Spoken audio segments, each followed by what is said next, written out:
नमस्कार, हिंदी टीवी में आपका स्वागत है। आज के बुलेटिन में मैं हूं आपके साथ विरल जैन। शुरू करते हैं हिमाचल के मौसम से खबरें। रोहतांग और कोकसर में बर्फबारी शुरू, 19 फरवरी के लिए रेड अलर्ट जारी। कुल्लू व लाहौल स्पीति जिले में मौसम ने एक बार फिर से करवट बदल दी है। 13,050 फीट ऊंचे रोहतांग दर्रा, कोकसर, सिसु सहित लाहौल की अन्य ऊंची चोटियों पर हल्का हिमपात हुआ है।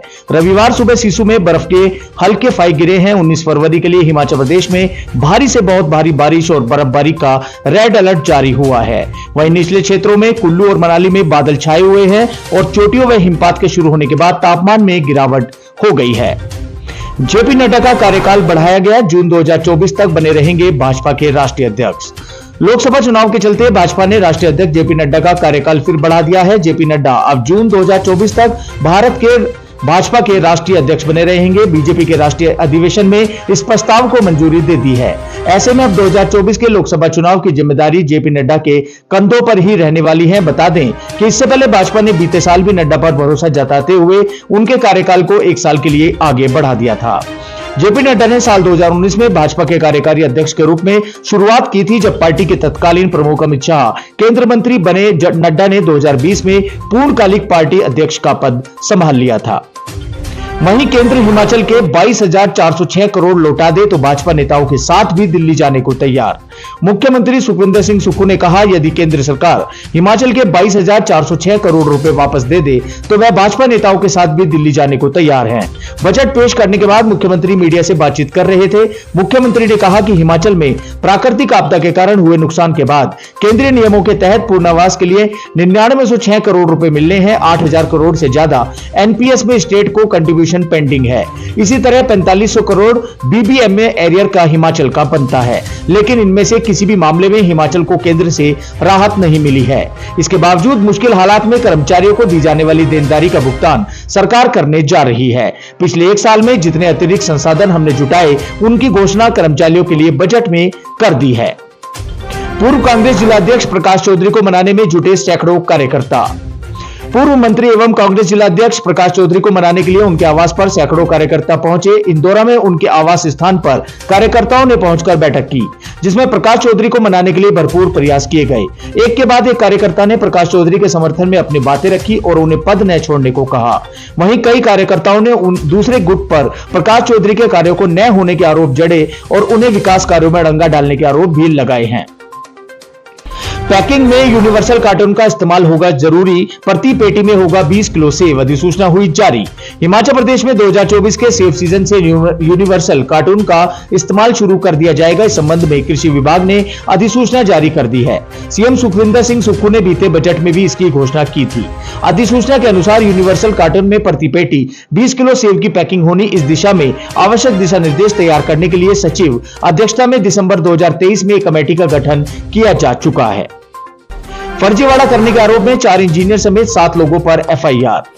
फर्जीवाड़ा करने के आरोप में विजिलेंस कुल्लू ने 4 इंजीनियरों सहित 7 लोगों पर केस दर्ज किया है। सरकार ने अनुमति मिलने के बाद विजिलेंस ने शनिवार को कुल्लू में केस दर्ज किया है।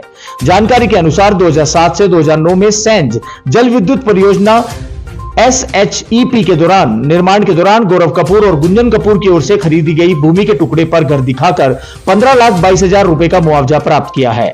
उसमें 3 इंजीनियर, HPNL और एक निजी इंजीनियर शामिल था। इसने एक मकान की वैल्यू लगाई थी। इसकी शिकायत विजिलेंस को 2014 में मिली थी और सरकार से इसकी अनुमति मांगी गई थी, लेकिन अब सरकार ने इसकी मंजूरी दे दी है।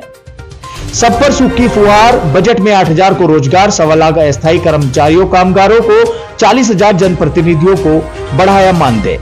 उत्तर भारत में कांग्रेस के अकेले और देश में तीसरे मुख्यमंत्री सुखविंदर सिंह सुक्खू ने शनिवार को अपने कार्यकाल का दूसरा बजट पेश किया, जिस पर सबकी नजरें टिकी थी। केंद्र ने सीमित मदद मिलने की अक्सर बातें करने वाले मुख्यमंत्री सुक्खू ने लोकसभा चुनाव सामने होने के चलते समय से पहले हुए बजट सत्र की चौथी बैठक में हिमाचल प्रदेश के हर क्षेत्र और वर्ग को स्पर्श किया है। राज्य के पास अपनी सीमित साधन है और कर्ज ही आसरा है। केंद्र की बैसाखी से भी उम्मीद पहले जैसी नहीं है। इसके बावजूद इस बजट में बतौर वित्त मंत्री मुख्यमंत्री का अर्थ प्रबंधन नजर आया है। शिक्षक महासंघ ने सुक्खू सरकार के बजट को लेकर दी अपनी प्रतिक्रिया। हिमाचल शिक्षक महासंघ ने सुक्खू सरकार द्वारा विधानसभा में प्रस्तुत अपने दूसरे बजट भाषण को शिक्षक महासंघ ने जनहितैषी व विकासमुखी बताया है।